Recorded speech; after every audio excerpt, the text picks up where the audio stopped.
Shalom Bahashim Yahweh Kudesh Israel. This is the tribal minister Nasik Shalandin Ben Ami Mortazayam Ben Yasha'Allah Senior, known as the mighty Hebrew. Oh man, what's going on, Israel? Forgive us.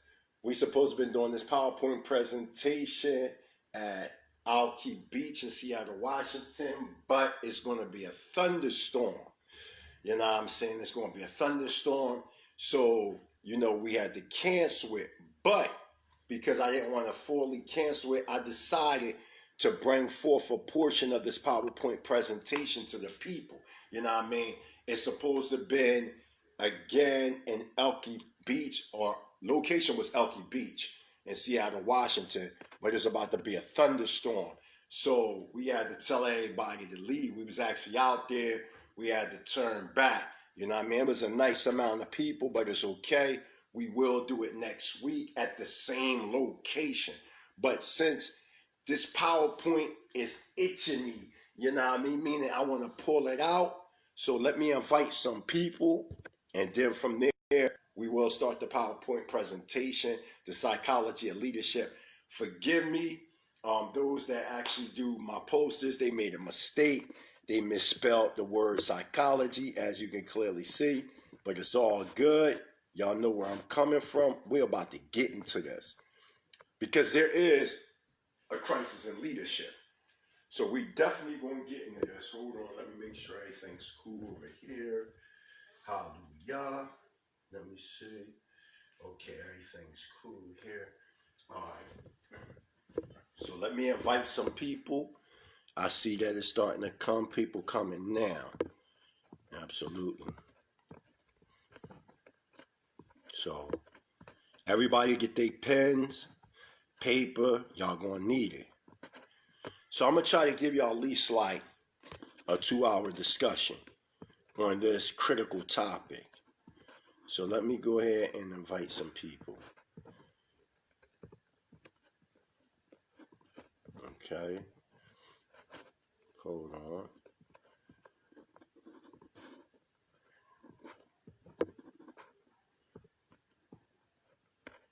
Let me get this. Hold on.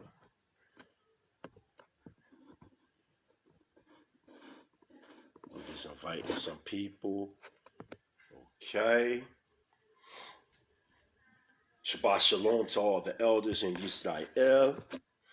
Hold on. All over the 4 corners of the earth.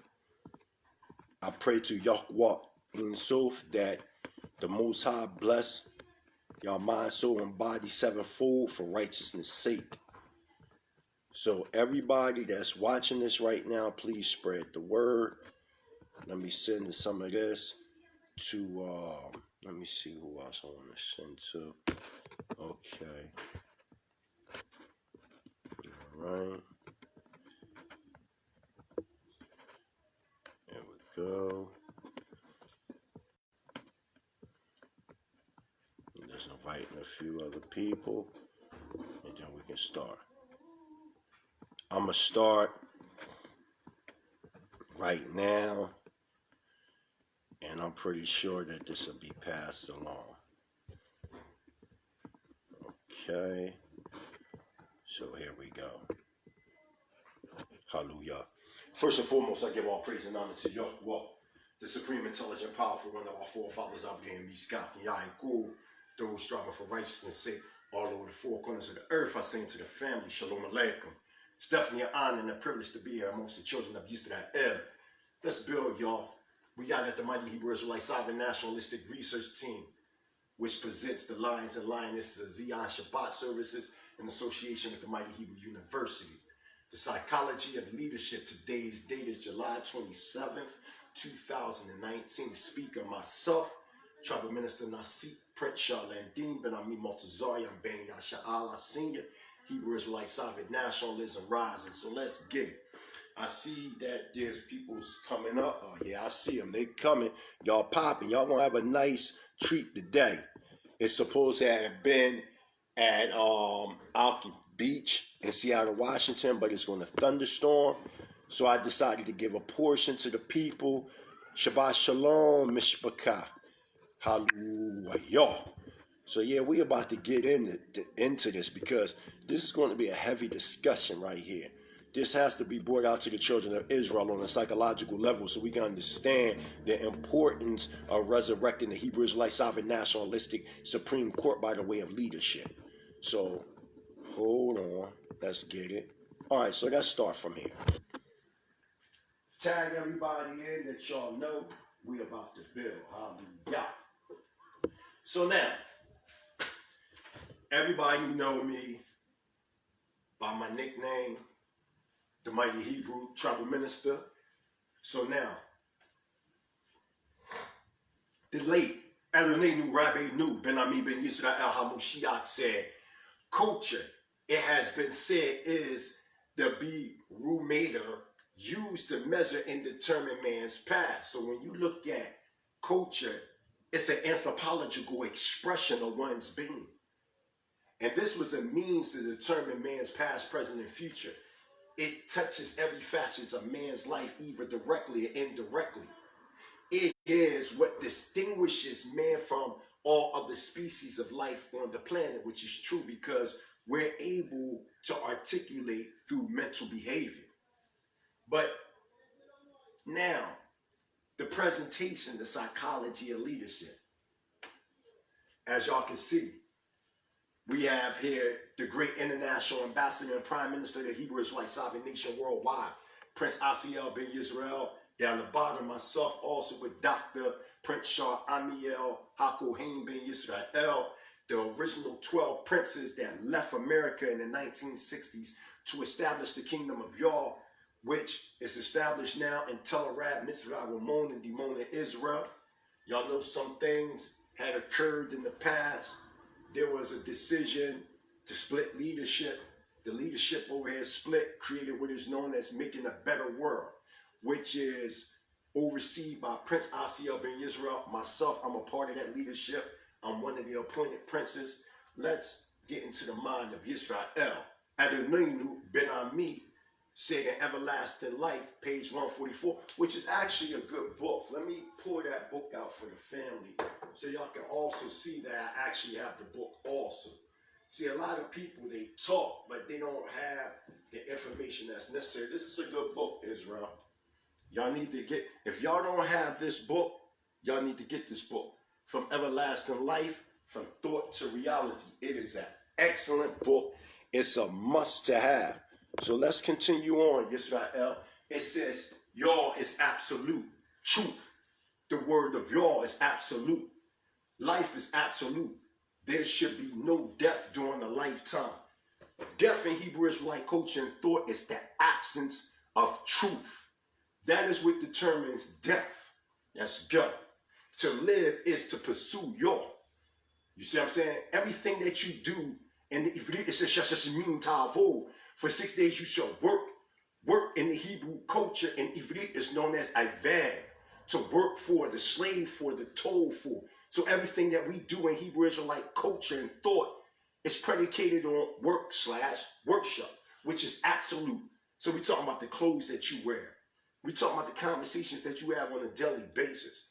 We're talking about what you eat, what you ingest in your body, physically, psychologically, spiritually, mentally. We're talking about to enjoy life is to enjoy serving Yahweh. I told you, service, towing for, working for, Ived. For 6 days you shall worship. When you're talking the Shabbat, you're talking lishbot, which in the Ivrit and the Hebrew, it means the halt from the continuous action. We've been misinformed what the Shabbat is really about. Another story, another topic. Death comes into play only after man turns aside from the path of life. Death is the absence of truth, period. The trees of life is significant only if man eats from the tree of good and evil, after which it will become the goal of those seeking life. It also symbolizes the fact that the fruit of immortality or wisdom will become available again to man. Man cannot live and die. Like you can't be serving two masters. You can't be living and dying at the same time. Either you living or you dead. See, we talking about metaphorical Eastern principles that has to be understood with the Eastern mind state. We can no longer look at the scriptures by the way of a Western thought, a Western ideology. We must look at our culture as the Easterners did. We done got so westernized within our mind state that we have no understanding of how to define life anymore. We let those whose objectives is to destroy us as a people to define for us what is righteous and what's not righteous. Let's get it. You cannot serve two masters, life and death. Death is not a part of life. Neither is life a part of death. In divine Hebraic thought, you never prepare to die. You only prepare to live. That's why all this dying and going to heaven or hell, heaven and hell are states of existence. Right here on this physical plane that we know. Heaven, Ha Mashayach. The word it replaces is really the mind. The earth or elix or ratizah is the manifestations and substance from the mind.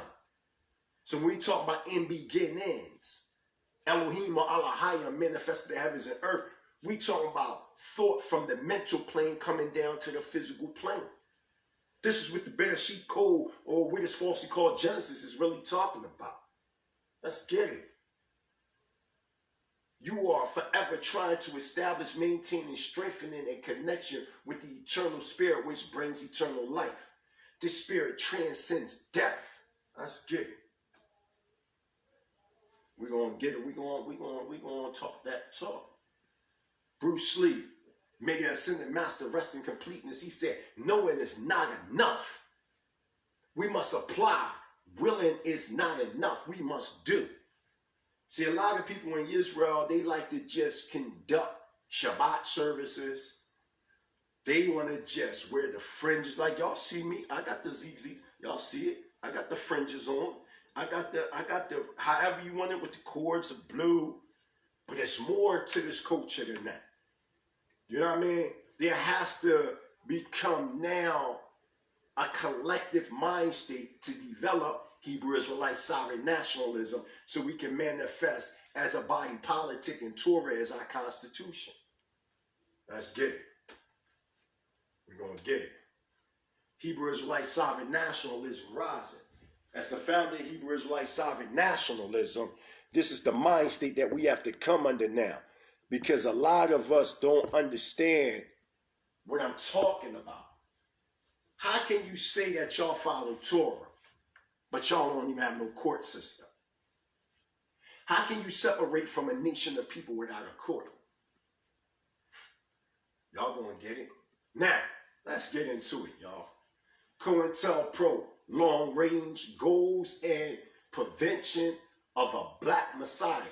Federal Bureau of Investigation, the FBI, the infamous directive from Hoover to prevent the rise of a black messiah. We're about to get this. We're about to talk that real talk. Okay? We're about to really get that. See, a lot of people don't really understand what's going on. So let's go to Isaiah, the 3rd chapter. I have here the Hebrew text, the Qanath. So if I need to go into the Ivrit, I will go into the Hebrew. And I also have, for some people use the KJV. So I'm going to read from the KJV a portion of Yeshayahu, or Yeshaya, or Isaiah, chapter 3. Everybody go with me. Because we talking about the psychology of leadership. We have to understand first, from a Tanakh Eastern perspective, why leadership is where they at today. And then from there, we're going to show that there was a hidden cabal that was made manifest to stop the rise of a righteous leadership. Let me show y'all this. We're going to get down, tag everybody in. See, what people want to see is the buck dancing and the singing, and that's what they want to see, not today.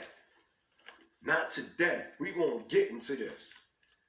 We're going to get into this today, because it needs to be brought out, because the leadership is being questioned. Watch. Hallelujah. First and foremost, I give all praise and honor to Yahweh. For behold, Yahweh, Yahweh of hosts, do take away Jerusalem and Yahudah. Yahweh died, the stay and the staff and the whole stay of bread and the whole stay of water. Come on, man. We talking about our whole existence as a self-autonomistic government. That he would take this away from us because of our violations of the law, statutes, and commandments. That's what happened to us as a nation. That's why we're in the condition that we're in today. Because of wicked leadership, they won't stand up for righteousness. That's good. The mighty man and the man of war, the judge and the prophet and the prudent and the ancient. And Ivrit, ancient is Zaquan or Zaquin. We translate it as elder, but we know for a fact that it's the ancients. Why? Because they will have the ancient wisdom of Abraham, Yitzchak, and Yaakov. Those trace it back to ancient Canaan, going all the way back to ancient Sumer, all the way back to the Indus Valley, all the way back to ancient Atlantis and what we know as Lemuria.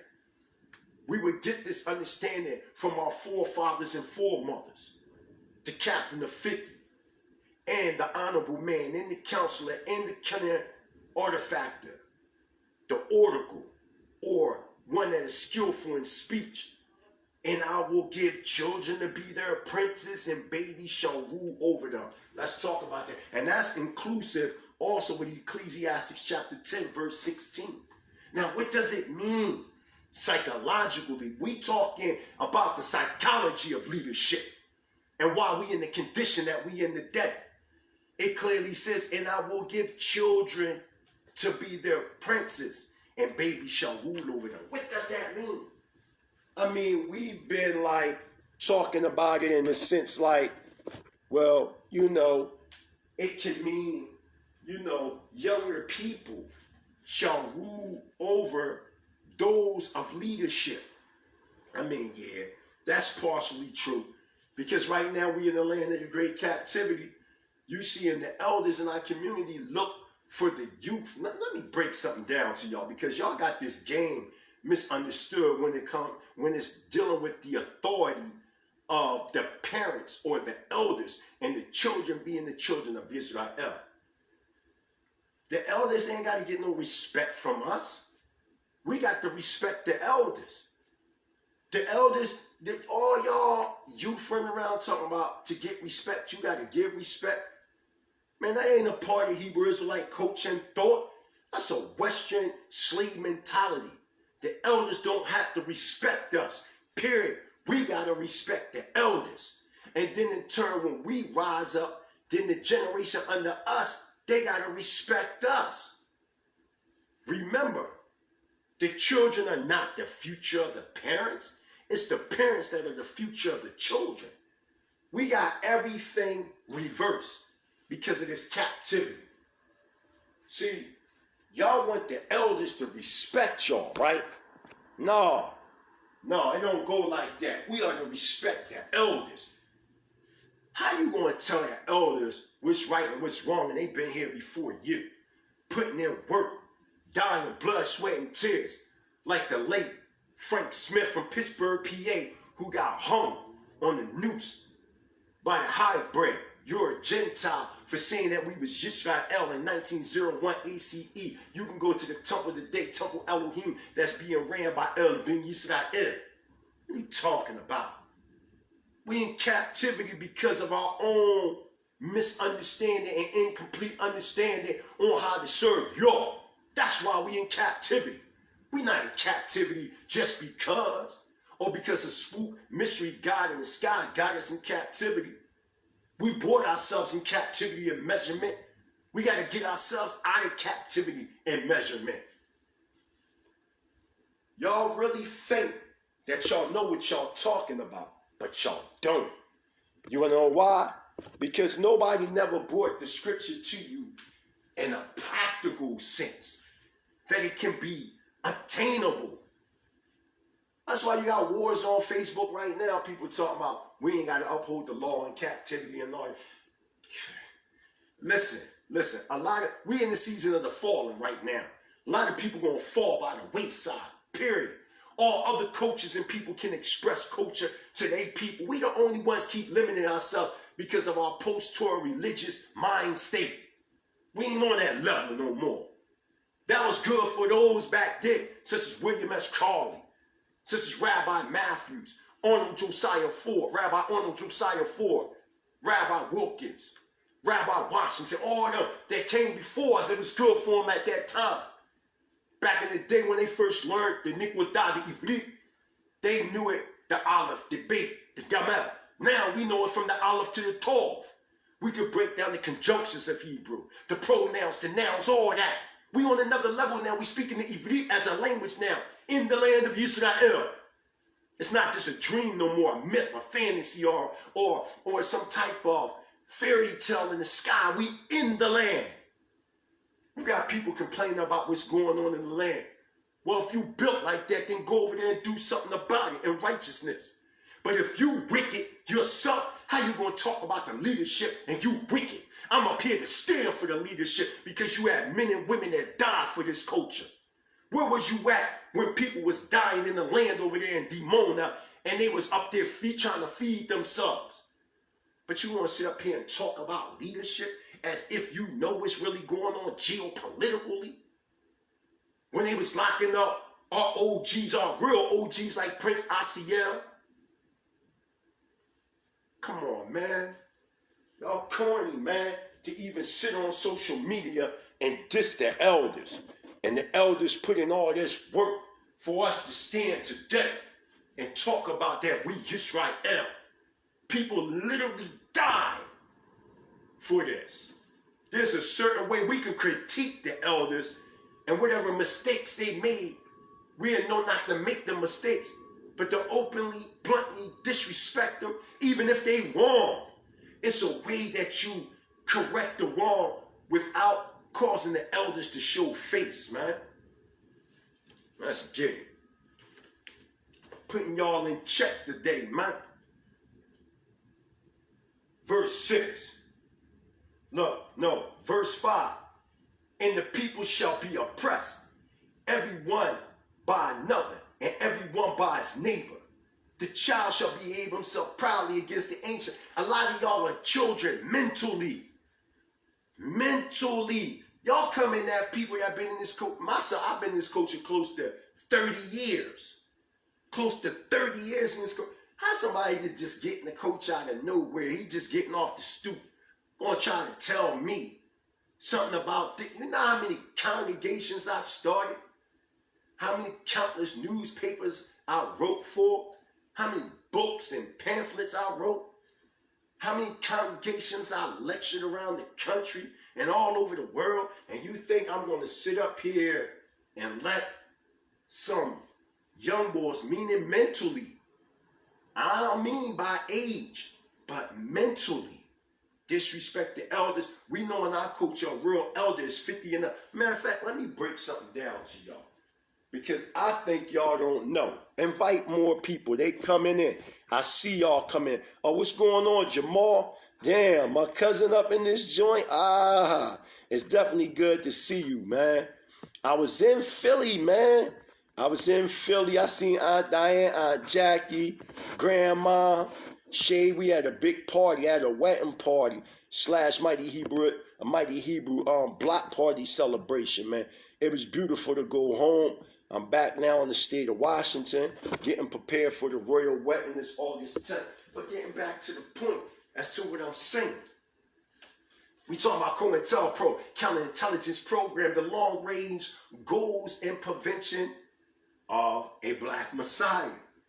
But before we get into this, right, we have to understand this. To see, this is the cause. This became the effect. Okay? Now, watch. And the people shall be oppressed, everyone by another, and everyone by his neighbor. That's what's going on right now in Israel.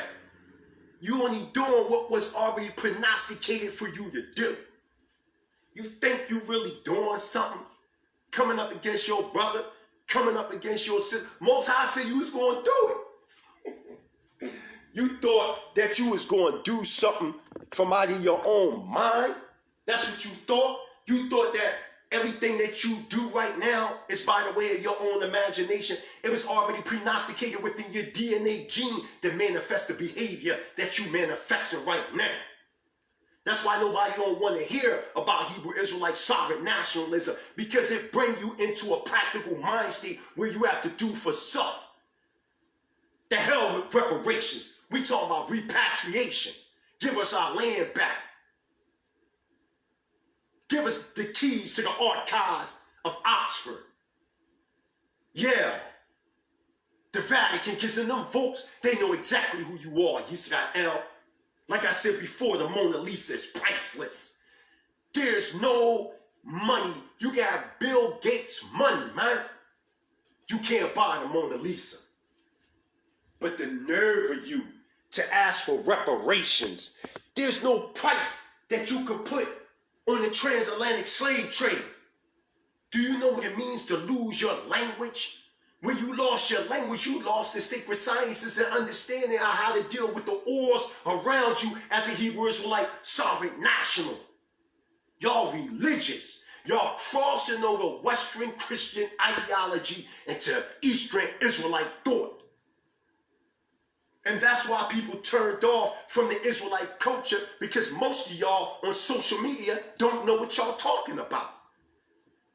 Who was y'all leaders? Who was y'all teachers that taught y'all this truth? My teacher, my original teacher was Prince Cass. Y'all know him as Prince Israel. Prince Asiel, Prince Amiel, the late Ben Ami, that go all the way back to Elder Ariel, which go all the way back to Rabbi Matthews. There's a chain of command. Y'all social media nuts is coming up on there. Oh, I'm a prince. Oh, I'm a leader. Oh, I'm a teacher. What congregations have you opened up? Where have you shown to show yourself approved amongst us that you a leader? The season is over for self-leadership. The only way in my eyes that you a leader, that you got to be appointed by a leader that put in work, and you yourself had to put in work. If you don't have them elements, to me, you're not a leader. You're not just going to get up here and say that you a leader and you ain't put in no work. That's it. A child shall behave himself proudly against the ancient. That's what a lot of y'all do on social media. A lot of y'all young bucks come up on social media disrespecting elders that put in major work. You ain't put in nothing. You regurgitating and revamping what the elders already established. But you just putting your own spin and understanding to it instead of humbling yourself and coming to the elders like, elder, you know, no disrespect. This is how I see it. Maybe it might be right or wrong, but check this out. No, you want to bash and belittle elders. I'm talking about any of y'all that's disrespecting the elders and real leaders in Israel. I don't respect none of y'all. Y'all not on the level of righteousness to sit or put your foot in somebody's shoes and act like you better than them, but you being wicked as hell yourself. Let's get it.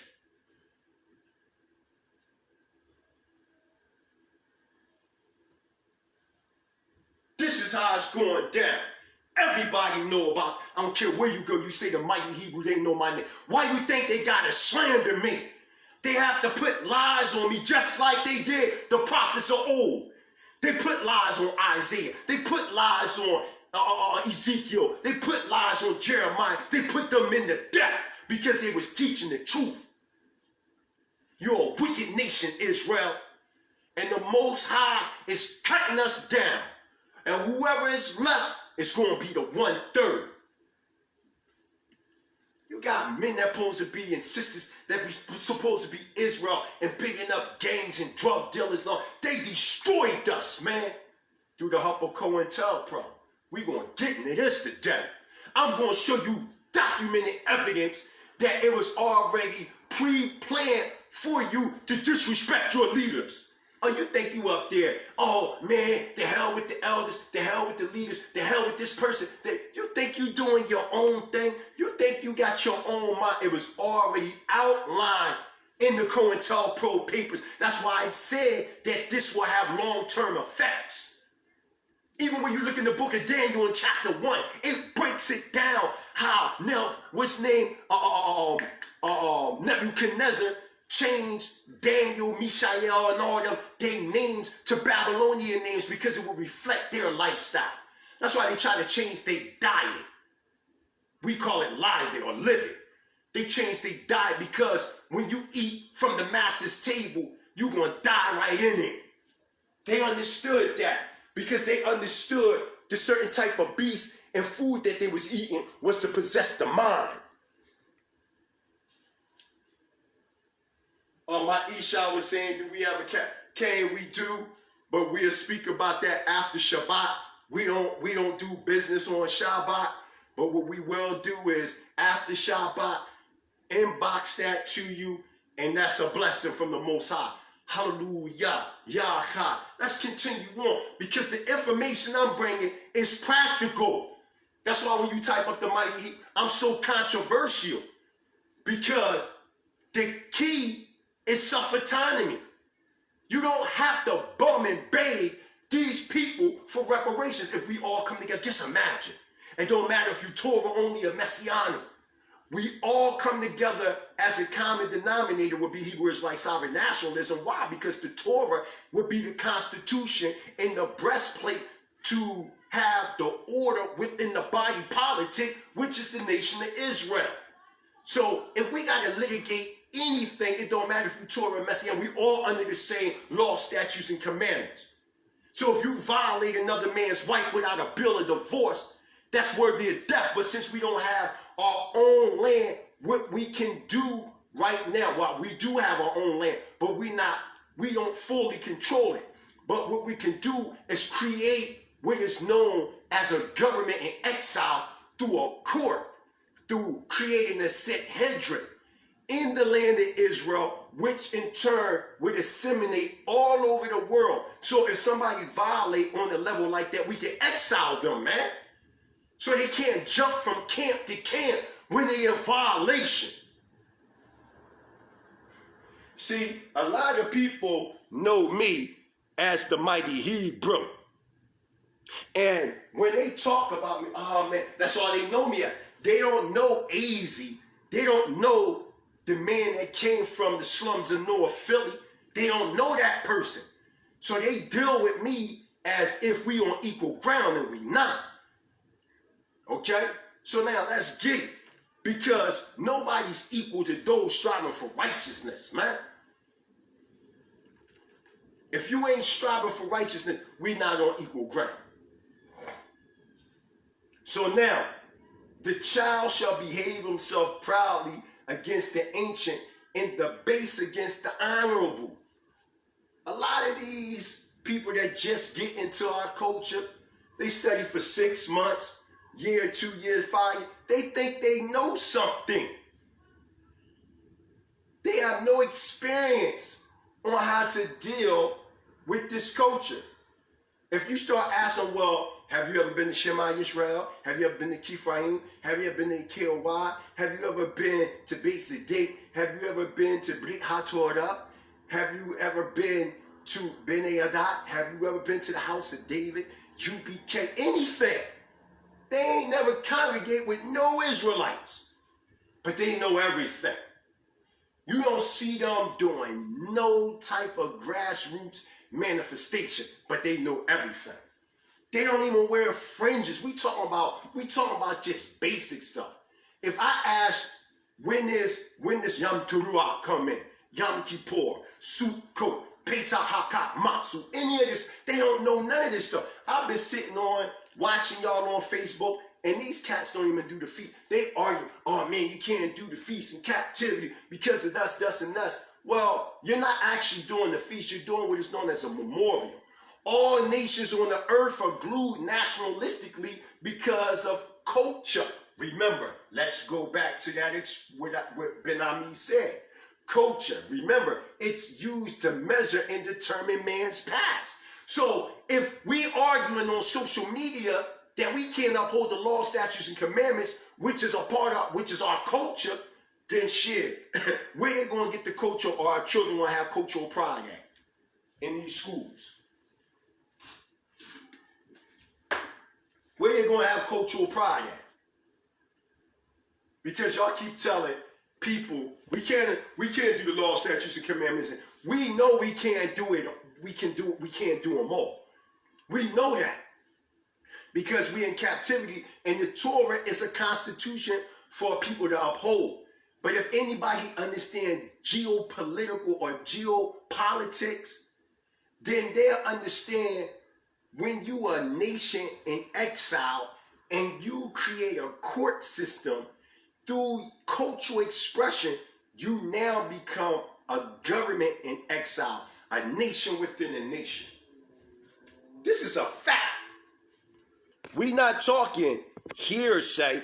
We talking fact when you understand governmental behavior. These guys don't understand that. These guys just want some money and that's that.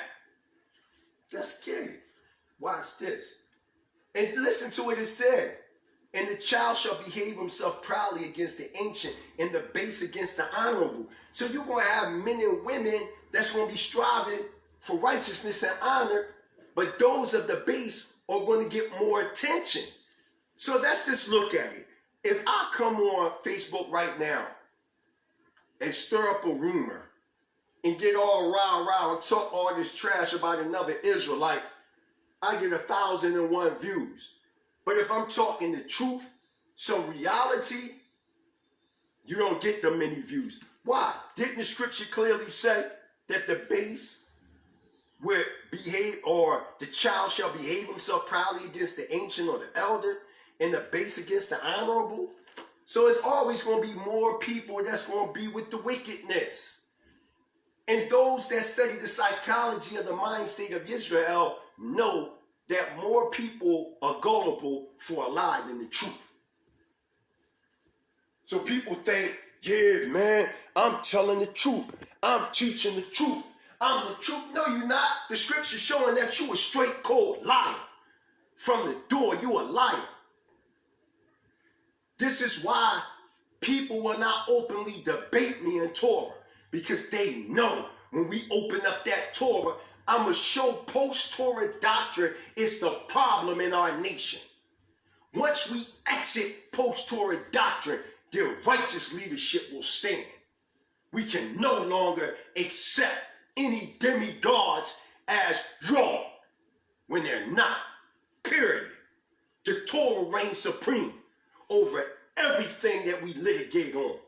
Anybody say, fuck the elders, they ain't got to listen to the elders. I ain't in this culture no more. I ain't dealing with this Hebrew. We exile them people, man. From our presence, man. They in the way. They in the way of progress of Israel rising and resurrecting as a nation. We don't need them type of people around us, man.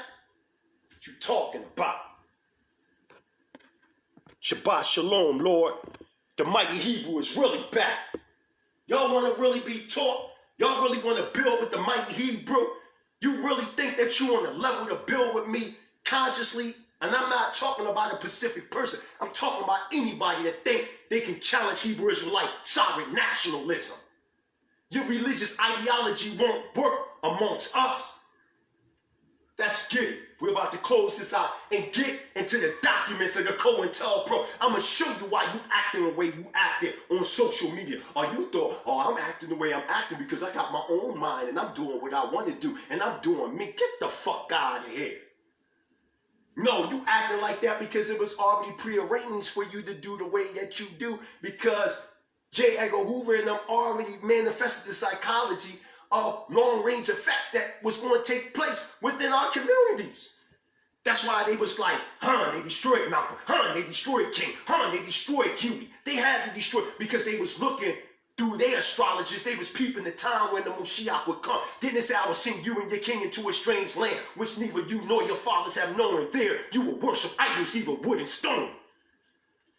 We up here waiting for a king to come out the sky, when in fact our king came in captivity with us.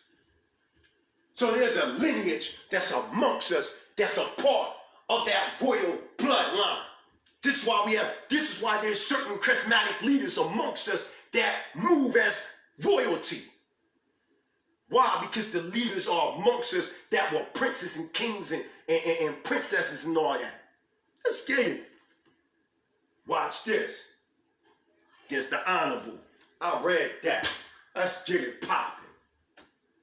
Now, about Cointelpro, long-range goals and prevention of a black messiah. The infamous directive from Hoover to prevent the rise of a black messiah. A messiah would have the power, according to document, to bring about unity and coalition among black political groups. The document reveals a central purpose of Cointelpro to hinder the political actions of the radical black American population, and unity there is strength. They understand that. Shema Yisrael, Yehovah Eloheinu, Yehovah Ahad. Ahad is oneness. We got to break the unification. Hebrew Israelite sovereign nationalism is the key to bring forth unity amongst all the camps, all the congregations, all the communities. No matter if you in a camp, no matter if you nomadic, it don't matter. Hebrew Israelite sovereign nationalism is will consolidate all Israelites all over the planet Earth, and they don't want that. That's why they banned me from Facebook and Instagram. They didn't ban me from social media.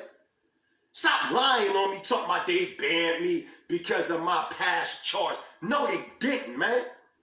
No, they did not. They banned me because they say that I teach so-called hate radicalism by the way of Hebrew Israelite sovereign nationalism. You're a clown, man. You're a clown. If you wanted the same thing that I want, you wouldn't be up here openly trying to impose against me, when my whole objective is to bring truth to the people so we can come from out of captivity. No, you want to stay over here in captivity. All those that was ever against me is because they really like it to fuck over here. That's the truth. That's the reality that we talking about. We at war, man. What you talking about? You think that we free because we can say, oh, Yah is king, or we can clap at a Shabbat service? You think we free on levels like that? That's the mercy that the Most High given us. Not that we free, but the Most High is giving us mercy. Why? Because the 8th chapter of Malachim, or King, said what Solomon said when he made Tafillah. What he said? If we're in the land of the great captivity, and we rethink ourselves in the land of the great captivity, we remember and hear our cries. Did it not say that, Israel? I'm on another level, man. Y'all still talking religion. Y'all still talking about being in gangs and all that. That's small fry. You think men in power give a fuck about your gang? That's they streets. Y'all banging on each other, Bloods and Crips. So, all right, Bloods, I'm just using this as an example. Don't most cops wear blue? You bang on them? No, but you bang on your own brothers? I ain't trying to hear none of that. A lot of them gangs destroyed our communities, man. Brought drugs in our communities. You even seen in the movie about the Black Panthers, Panther. You got so-called black wicked men and women from the hood making alliances with the FBI and the Italian mafia to flood drugs in our communities to destroy us, man. But you want to sit up here and act like gangs is cool. It ain't cool, man. Let's get it. To hinder the political actions of the radical black American population, and unity there is strength. The document admits fearfully. They fear us, man. What you talking about? Let me get this. See how the devil is a liar? Let me put it on it. Let me connect this junk real quick. You see how the devil play a vicious game? I got you, because I don't know. Connect. All right. See the game that they play? Because that fire coming. Now connecting. Because that fire coming on their behinds. Get back there. Because that fire, I'm bringing out that fire. And the devil don't want that. But guess what, Jack? He gonna get it to death. He gonna get it to death. Hallelujah. I give all honor and praise to Yahweh, the supreme, intelligent, powerful one of our forefathers. Those striving for righteousness' sake to build Hebrew Israelite sovereign nationalism. I say shalom, shalom. Now, counterintelligence program, black nationalists, hate groups, radical intelligence. March 4th, 1968. That is kind of an interesting date right there, because wasn't it in 68 where they killed King? For I have seen the promised land. Didn't 1969 the first Israelites leave from the Monrovia, Liberia, by the way of the United States to go into the land of Israel? In 1969, sound like prophecy fulfillment. Let's go. For maximum effectiveness of the counterintelligence program and to prevent wasted effort, long-range goals are being set. You got to hear this, man. Y'all got to hear this. Y'all got to hear what the mighty Hebrew is bringing out, the one that they keep lying on and slandering. Why don't they want you to hear what I got to say? Why are they trying to cut us off from being the nation? Your own people, they wicked as hell. One, prevent the coalition. Listen, prevent the coalition of militant black nationalist groups. Let's just change the name real fast. You want to challenge me? You sure? Prevent the coalition of Hebrew Israelite sovereign nationalistic groups. Stop. Prevent UBK from aligning with IUIC. Prevent IUIC from aligning with Shema. Prevent Shema from aligning with Kiphaim. Prevent Kiphaim from aligning with the KOY. Prevent the KOY from aligning with the UNY. Prevent the UNY from aligning with the better, making the better world, etc., etc. Isn't this what we're reading, man? Isn't this what we're reading right now? Cain? Ain't that what y'all say? Cain, however you want to pronounce it. Prevent the coalition, meaning the unification of militant black nationalistic group, meaning those that are in opposition to the position of what is being conveyed in the United States government about us, talking about Article 1, Section 2, subparagraph 3, that we known as 3/5 of a man. Then when you go to Articles or Amendments 13, 14, and 15, it clearly says all persons evil born are nationalized, talking about we straw men, the true straw men are the Israelites that lost consciousness of who the hell they are. Let's get it. I'm at war, man. I'm not sitting up here playing with you. That's why Prince Emmanuel said, man, you got Israelites and you got Jacobites. And that's what's going on right now. There's a separation that's taking place right now. Think y'all doing some, watch this. In unity there is strength. A truism that is no less valid for all of its trineness. An effective coalition of black nationalist groups might be the first step towards a real black revolutionary army in America, the beginning of a true black revolution. Revolution only means to change. Come on, man, let's talk about it. All them black militant organizations in the 60s, Bobby Seale, all of them. Professor over what's his name? Not Aswell Quays. What's his name? Ashanti. Mulata Karinga. Professor in University of San Diego. We never seen revolutionaries rumble, right? That's digging, man. I ain't even going to take that like it was mine. Let me get the book and read it, because y'all need to hear this. Y'all need to hear this.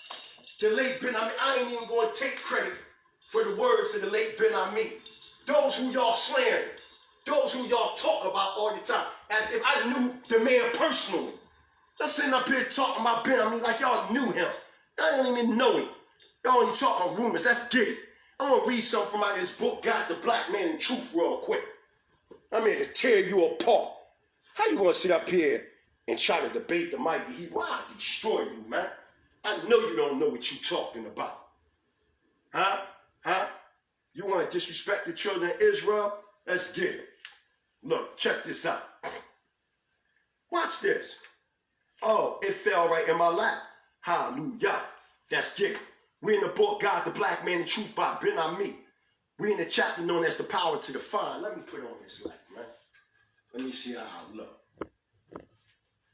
Let me see which one looks better. It don't matter, leave it like that. All right, check this out.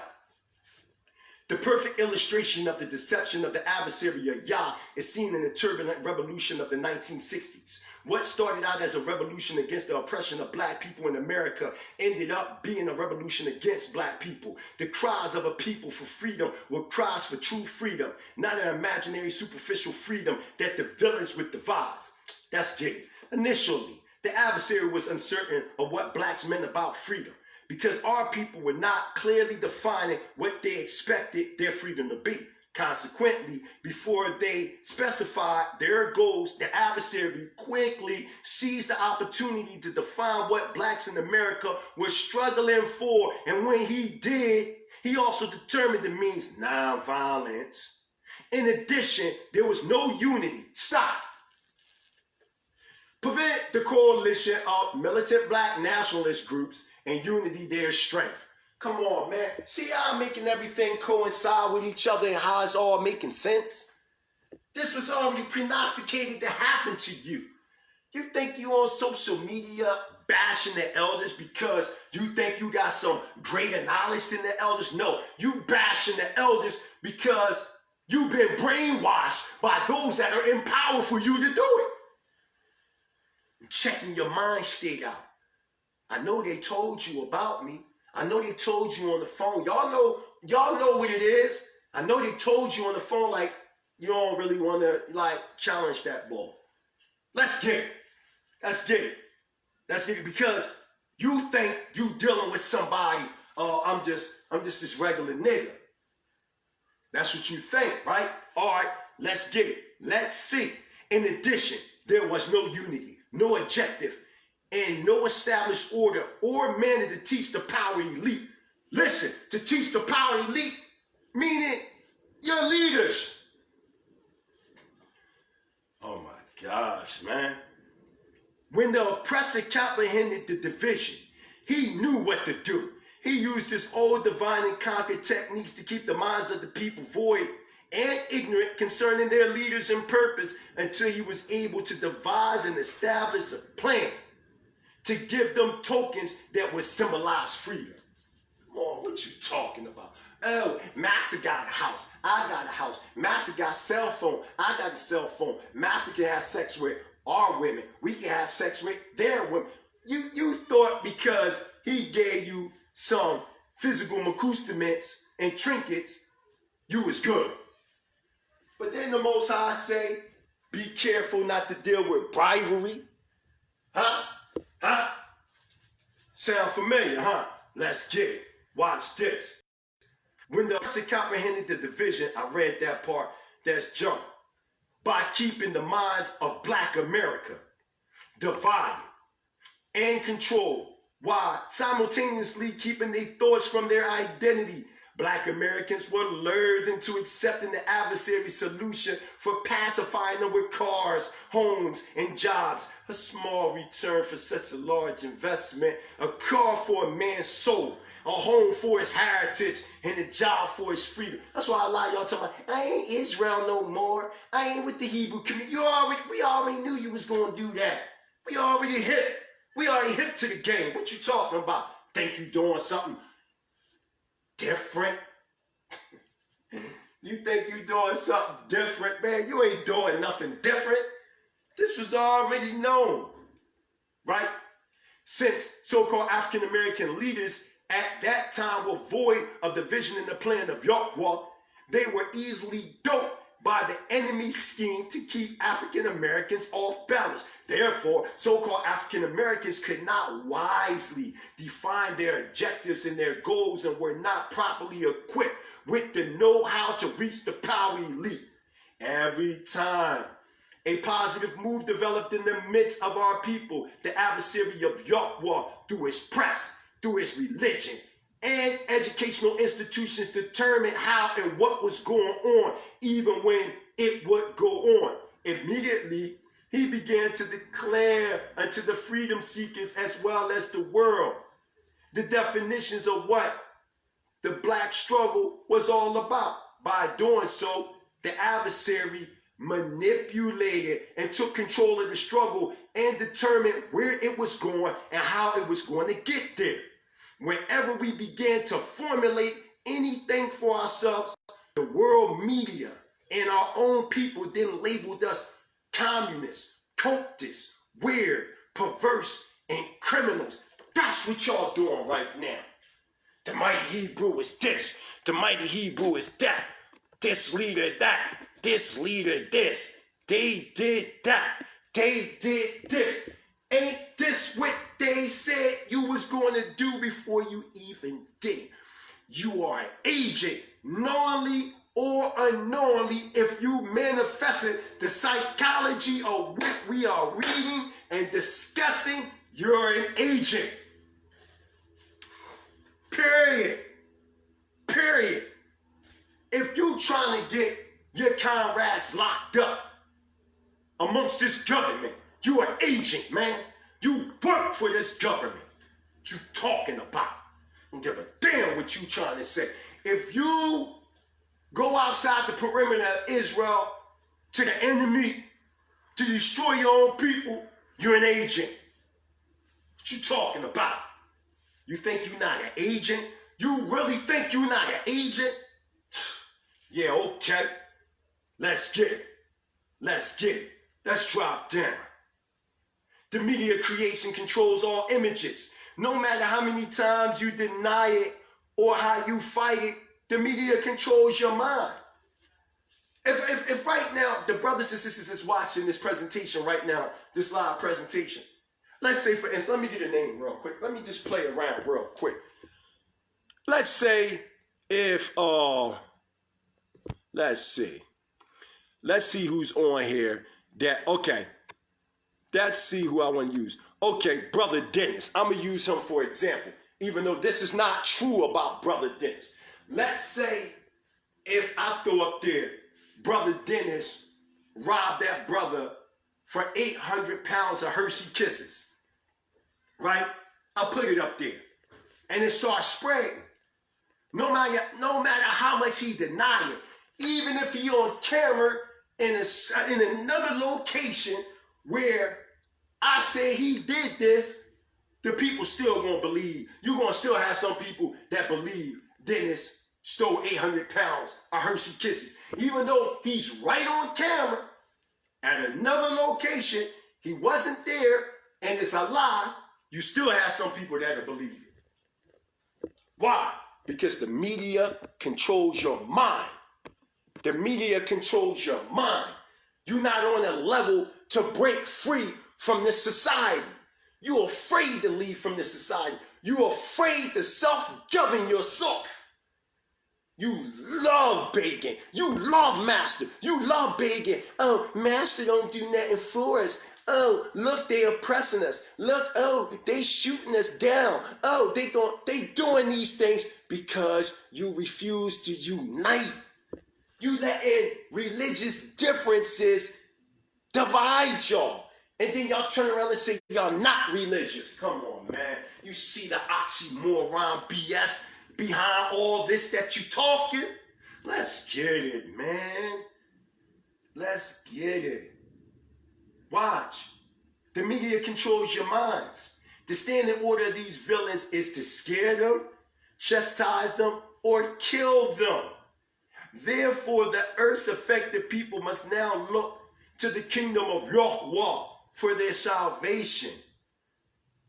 Generally speaking, our people were unaware that there are various forms of freedom within the framework of the Constitution of the United States. For example, freedom of press, freedom of speech, freedom of religion, etc. But freedom not practiced is worthless. What type of freedom were black Americans striving to attain? They insisted we want to be free. Yet there was no clear-cut definition. The adversary capitalizing on this cunningly and craftily fashioned a freedom suitable to himself. Thus, he began to delude the masses into thinking that integration was synonymous with freedom. That's why y'all don't want to leave America.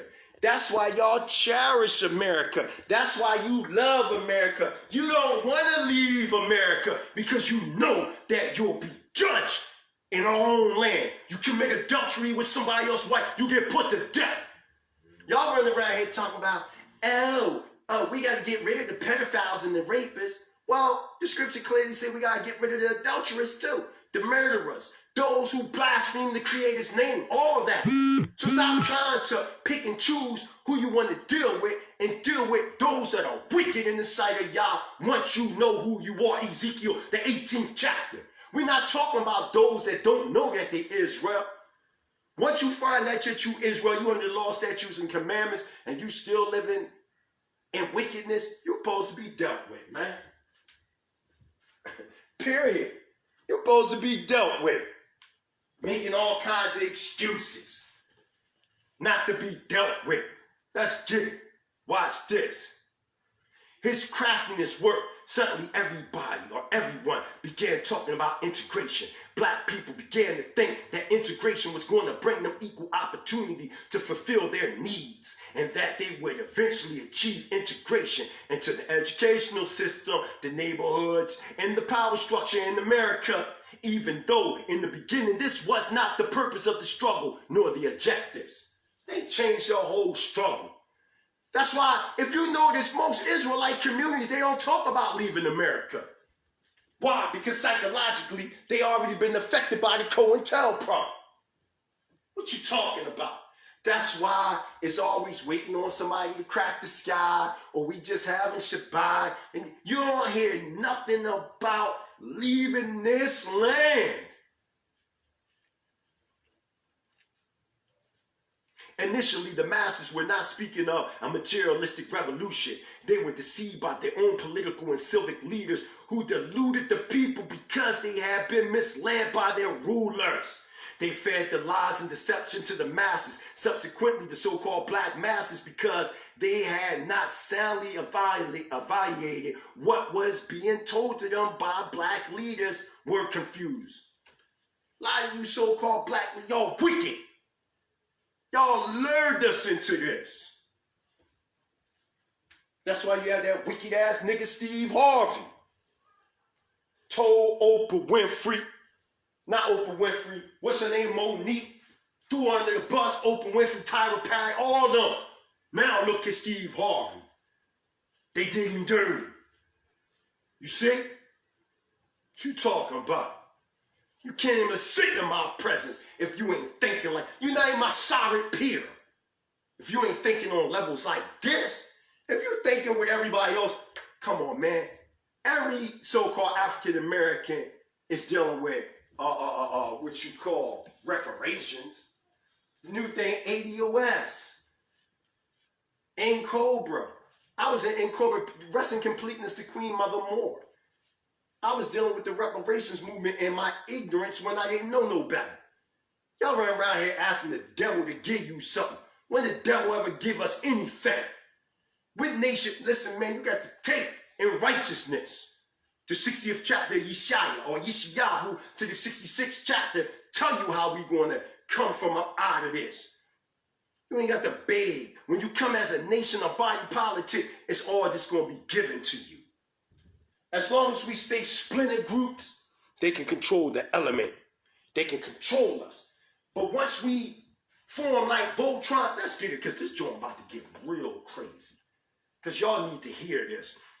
Let's get it. Watch this. It says, thus, the adversary took complete control of their minds and their struggles by using the power to define and consequently derailed the objectives of Black America. At that time, Malcolm X proclaimed the struggle to no longer be a struggle for freedom because it had become a circus. Malcolm further stated that the march on Washington was a three-ring circus. The leaders had sold their people out. Not only did the power structure Qanath into seeking integration, but also jobs and houses. Thus we forgot about freedom. Soon after, one did not hear talk of freedom, but instead rights. The right to live, the right to work, the right to eat. Certainly, blacks was talking about integrating the schools, jobs, busing, and money. Thus, the power structure made them believe that freedom, as they defined it, made the system their friend and savior. This Western liberal democratic system is your God, your so-called God, right? During the revolution of the 1960s and 1970s, the disorder and division that resulted from, these the words of Ben Ami, the late Ben Ami, that resulted from not having the defining power caused the true meaning of freedom to be lost. Also lost early in the struggle was the desire and willingness to fight. That's why a lot of y'all in Israel, y'all be like, man, I ain't Israel. No. What happened to you was now, because of the disorder and division that resulted from not having the power to define, or the defining power, it caused the true meaning and freedom to be lost. Also lost early in the struggle was the desire and willingness to fight. See, you would see somebody, they was in the culture for 1 year. Oh man, I'm tired of this, man. I'm out. We got you covered, man. Right? We got you covered. The 1960s revolutions thought they were beyond ever becoming slaves again. They were unaware that they were pacified. They were still slaves, but only this time wearing a white shirt and collecting a paycheck. Thus, despite the shackles of slavery have been broken from their bodies, the chains of oppression remain securely in place on their minds. Despite the advancements and gains of a visible few, most of our people were and still are worse off than ever before. This new freedom promised independence, but demanded submissiveness, right? From that time, the adversary began to make plans to take steps to inhibit any future activity by the black masses. Using his power to define, he developed a course for future development of the black mind. As a result, we see no national movement and no national issues of any significance to unite the people. Come on, man. This is why I developed Hebrew Israelite sovereign nationalism. That was the point. That is the objective. See, y'all don't know nothing about this. Only thing y'all know about, oh man, we Israelites, such and such and such. But it don't go no further. You just want some money and that's it. You want some money here, man? Take this money, man. That's all a white man gonna say. Take this money. Remember when David Chappelle made that joint on his show talking about just imagine blacks in America get reparations? All y'all gonna do is give it right back to your slave master. That's all you gonna do. What you gonna buy? A lifetime supply of Newport? What you gonna get some rims on your car? What you gonna get the latest iPhone? That's what you gonna do? You a joke, Israel. For real. And all the nations around us know. We the fourth richest nation of black people on the earth, right? But we the most consumers. And we always cry broke. You know what I mean? It's crazy. Watch this. As a result, like I said, we see no more, or Ben Ami said, we see no national movement and no national issues of any significance to unite the people. Social and economic issues have supplanted nationalistic aims. Nationhood is no longer a goal of so-called Black America. Social stratification has fragmented the move towards the realization of the dream to be free. Damn. Man, he broke that down, Holmes. Watch this. Black people in America were so blinded with their inadequate plans and worldly dreams that they did not really know where the nonviolent philosophy or any of the other philosophies of their struggle came from early in the 1960s. Blacks were burning and destroying everything because they had no sense of what revolution was or how to achieve freedom. Let us define revolution. Revolution is to destroy through change. Revolution is an overthrowing. It is the tearing down the evil forces. Revolution is the power to change, lead, and determine ways to influence the mind and control the man. Where have you ever seen revolutionaries who, after determining who and what the adversary and his system is, fight against it to destroy that system, and after the victory, go out and integrate into it? Come on, man.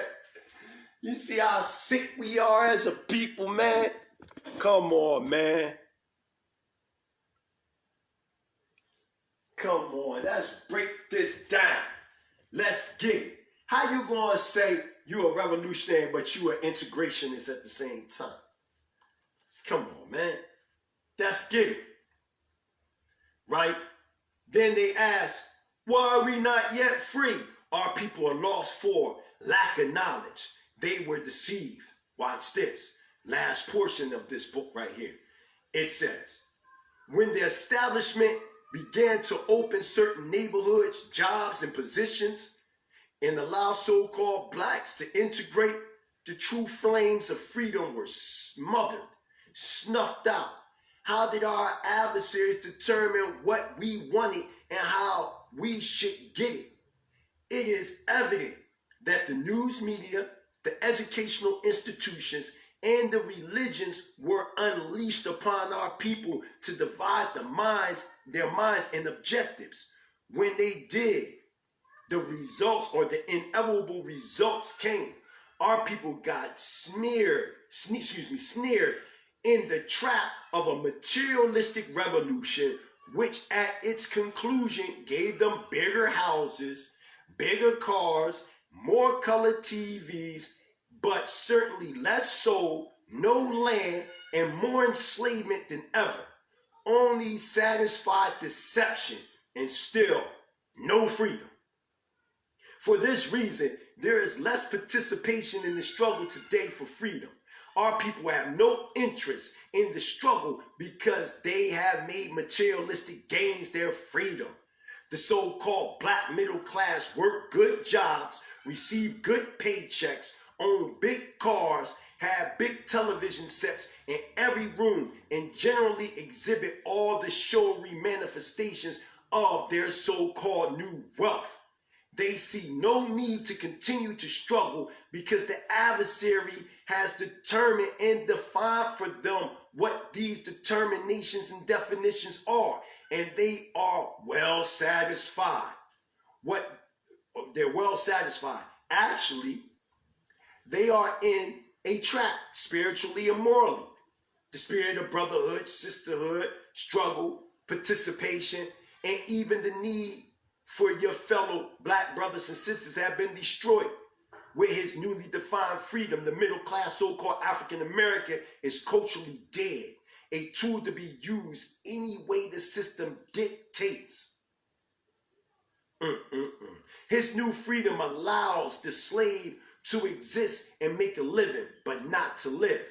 No one has explained to so-called African Americans what true freedom is, or has shown up, or stirred up the desire in them to be free in Yahweh. The 1960s started off as a reforming revolution, an overthrowing, a tearing down the systems, ways, and means, yet ended up being a struggle for integration, a materialistic conforming revolution that allowed them the privilege to join those who were responsible for their grief and sorrow. That's in the book, God, the Black Man and Truth, by the late Ben Ami. Come on, man. That's exactly what happened to us as a people. Got us fooled, for real, Ema, too. Prevent the rise of a Messiah who could unify and electrify the militant black nationalist movement. Why you think they was murdering your leaders, man? Because in the scriptures, I will send you and your king into a strange land which neither you nor your fathers have known, and there you will worship idols, even wood and stone, debarring, or Deuteronomy chapter 28, verse 36. Don't it say that? So, why is this a surprise? The Malak, the kings in Israel, the Malakim, the kings in Israel were known as Mushakim. They were anointed by the Levitical ecclesiastical priesthood. What are you talking about? Watch what they say. Malcolm X might have been such a messiah. He is the martyr of the movement today because why? They talking about before Malcolm got murdered. By informants, not by the Nation of Islam, but by informants that was working for the Alphabet Boys that came acting like they was part of the nation, smoked the brother. Martin Luther King, Stokely Carmichaels, and Elijah Muhammad all aspired to this position. Elijah Muhammad is less of a threat because of his age. King could be a very real contender for this position should he abandon his supposed obedience to white liberal doctrines, nonviolence, and embrace black nationalism because he adopted the nonviolent movement from Gandhi, and Gandhi was a damn racist, man. Talking about, man. Let me tell you why he really murdered Dr. Martin Luther King. See, y'all think Dr. Martin Luther King got murdered because he was talking about integration. That's not why he got murdered. Dr. Martin Luther King started having meetings with different radical organizations before he died. So before Dr. Martin Luther King can make that transition over, they said, this is what we're going to do. We're going to murk him, make him a martyr to the people, so then we can continue to manifest the dream of integration to the people, and we're going to use flunkies such as Jesse No Good Jackson, keep hope alive. I am somebody, even though I don't know who I am, but I know that I am somebody. So Martin Luther King was murked by the enemy as a sacrifice so he can be looked at as a martyr in our eyes to continue the integration nightmare. Verse, he was really murked because he was transitioning over from Christ's insanity, my fault, Christianity, to a form of black nationalism, which in turn, Dr. Martin Luther King would have thus manifested a form of Hebrew Israelite sovereign nationalism. They had to stop him. They had to stop him. Carmichael has the necessary charisma to be a real threat in this way. 3. Prevent violence on the part of black nationalist groups. This is of primary importance and is, of course, a goal of our investigative activity. It should also be a goal of the counterintelligence program to pinpoint potential troublemakers and neutralize them before they exercise their potential for violence. That's why they're trying to neutralize me, man. We got to stop him from talking. We got to stop him because he holds the key. He's one that holds the key to bringing Israel under a coalition as Hebrew Israelite sovereign nationals. No matter if you Torah only or Messianic, it don't matter. We all Hebrew Israelite sovereign nationals because under Torah, that's the constitution that reigns supreme, that keeps us on our square in truth. They know that. Boom, that's it. I'm going to show you how you think you're doing something.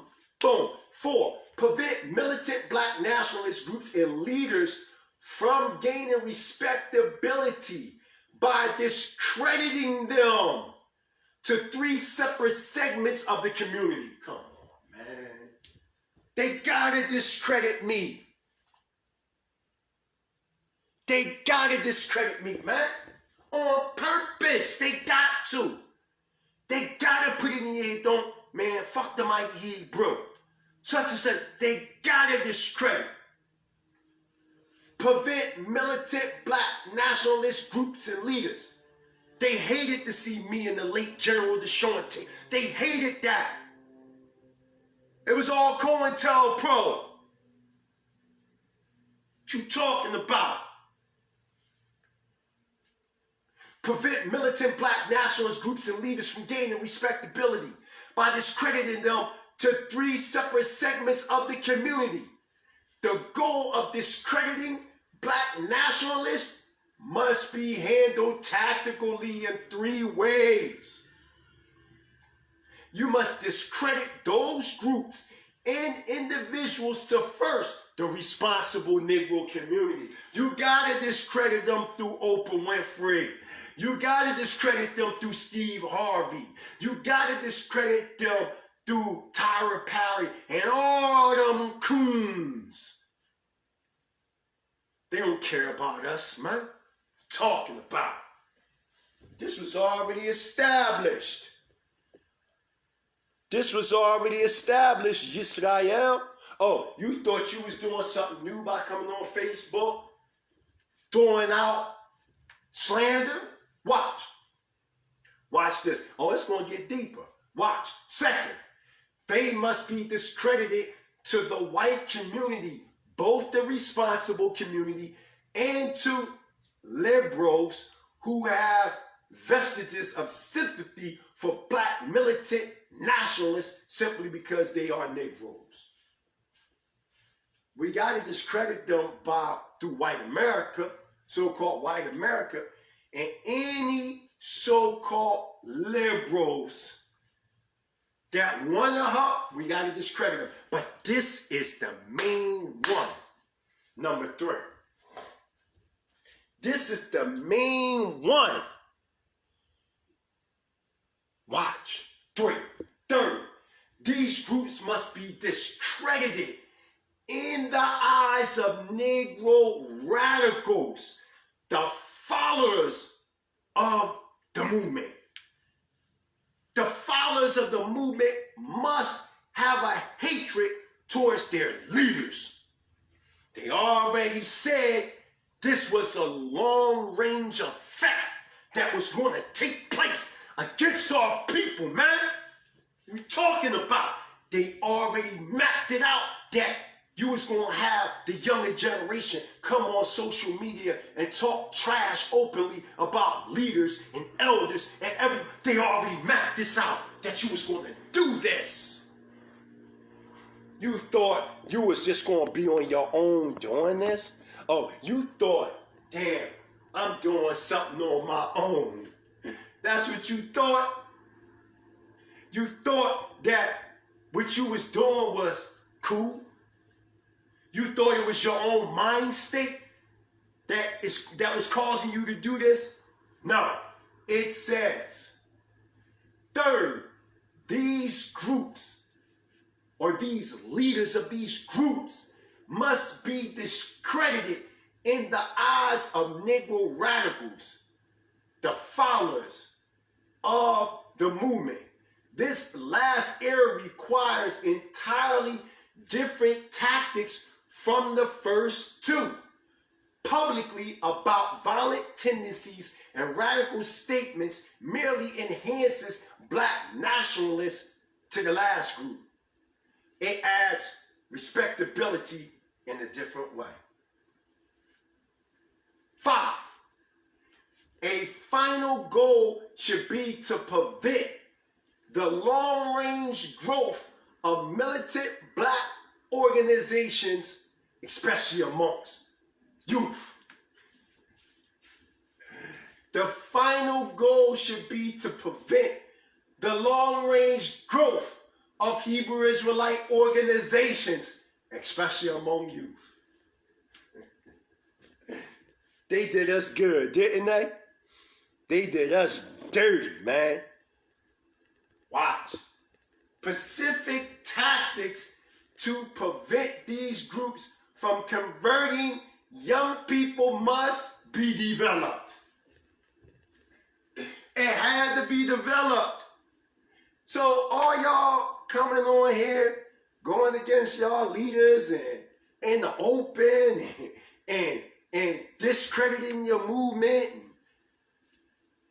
This was already systematically designed that you was going to do this. Damn. Ain't that deep that I showed you facts by the way of this, man, they already told you. Cointelpro, long-range goals and prevention of a black messiah. Come on, man. They already had this mapped out for you, Israel. You thought you was doing something deep. You thought you was deep, didn't you? You thought, damn, I know a little Torah. I'm a little radical. I'm a leader. You ain't no leader, man. How you a leader and you doing these things here, man? Checkmate, man. Like side letter say, check. You dealing with a real OG, man. You not dealing with no kid, man.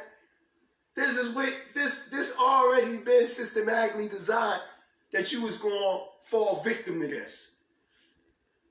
You fell victim.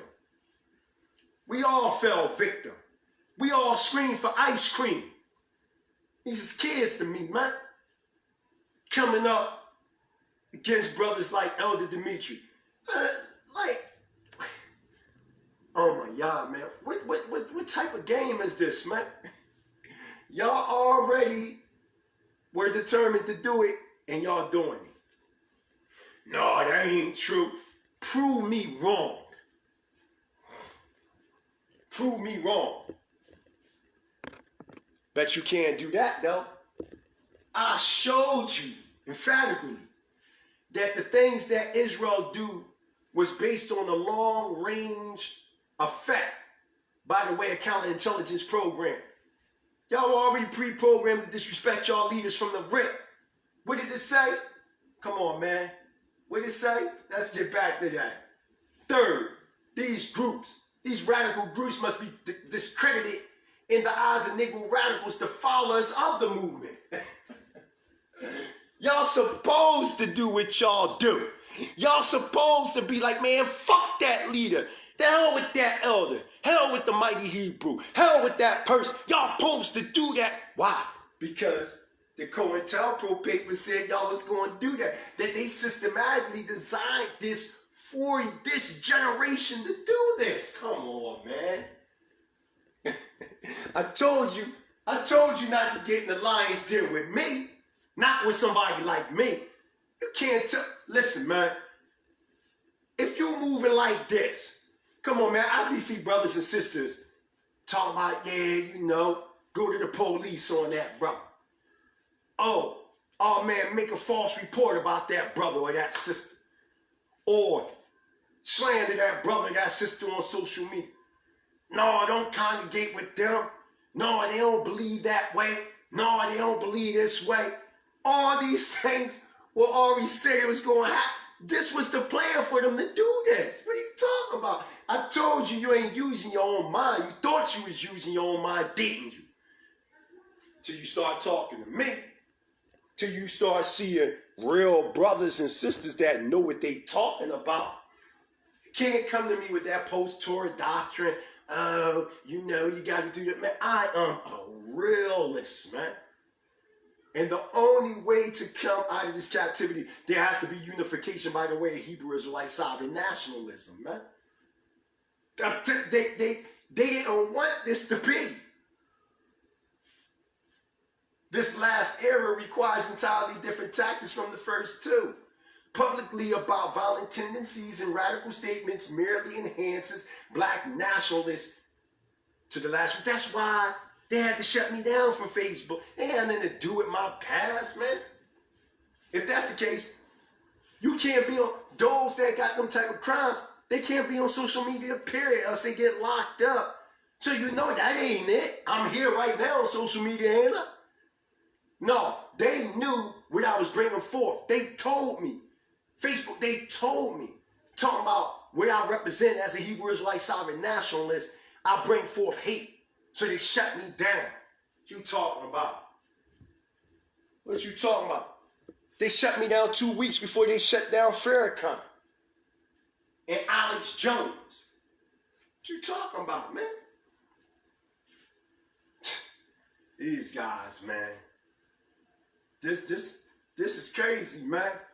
A final goal should be to prevent the long-range growth of Hebrew Israelite organizations or militant black organizations amongst the youth. Specific tactics to prevent these groups from converting young people must be developed. So they had to create all these things to stop us from growing.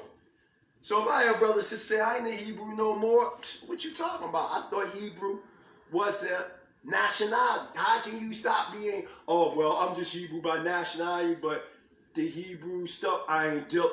Man, look, you ain't saying nothing new. It was already told that you was going to do that before you even did it. You already know. Ema says, say so. That's, you know. That's how I go, Ema. That's how it go. It's already everything that they thought that they was doing, they not doing on their own. But they have been programmed and they're on the string. The puppet master. I give all praise and honor to Yahweh, the supreme, intelligent, powerful one of our forefathers. Avnei Yitzchak and Yaakov, those striving for righteousness' sake, all over the four corners of the earth, I say into the family, Shabbat Shalom. Hebrew Israelite sovereign nationalism, rising.